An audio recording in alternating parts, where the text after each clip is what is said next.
بسم اللہ الرحمن الرحیم۔ میرے عزیز بھائی بہنوں اور بیٹیوں، میں روزانہ آپ کو چند باتیں جناب رسول اللہ صلی اللہ علیہ وسلم کی سنا رہا ہوں۔ آج میں آپ کو ایک روایت سناتا ہوں کہ نبی کریم سرور دو عالم صلی اللہ علیہ وسلم نے فرمایا کہ جب مؤذن کی اذان سنو تو جو مؤذن کہے وہ تم بھی کہو، اور پھر اس کے بعد مجھ پر درود شریف پڑھو، اور پھر اس کے بعد جس نے میرے اوپر درود پڑھا تو اللہ تعالیٰ اس پر 10 رحمتیں نازل فرماتا ہے۔ پھر تم میرے لیے وسیلہ کی دعا کرو۔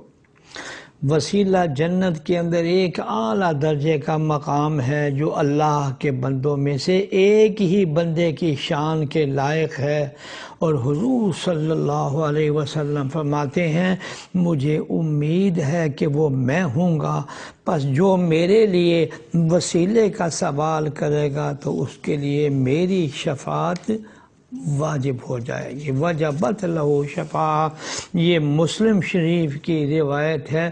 تو اس سے پتہ یہ چلا کہ جو آدمی اذان کے بعد والی دعا کرے گا تو پھر یقین کر لے کہ اس کا خاتمہ ایمان پر ہوگا، اس لیے کہ حضرت صلی اللہ علیہ وسلم وعدہ فرما رہے ہیں کہ میرے ذمے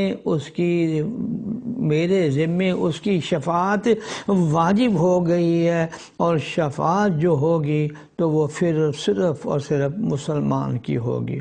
لہذا یہ دعا ہر مسلمان کو وسیلے کی دعا پڑھنے پر یہ جو شفاعت کا اور جنت کے واجب ہونے کا جو ذکر ہو رہا ہے یہ انتہائی مفید ہے۔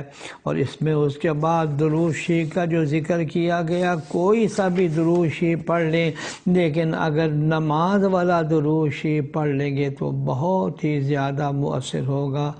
مجھے میرے شیخ ڈاکٹر عبدالحی عارفی رحمۃ اللہ علیہ کے ایک جملہ یاد آیا۔ فرمانے لگے جب حضرت صلی اللہ علیہ وسلم نے اپنے لیے اذان کے بعد ایک دعا کا انتخاب کیا ہے تو اس سے پتہ یہ چلتا ہے کہ یہ قبولیت دعا کی گھڑی ہے، جس کے بارے میں خود حضرت صلی اللہ علیہ وسلم فرما رہے ہیں۔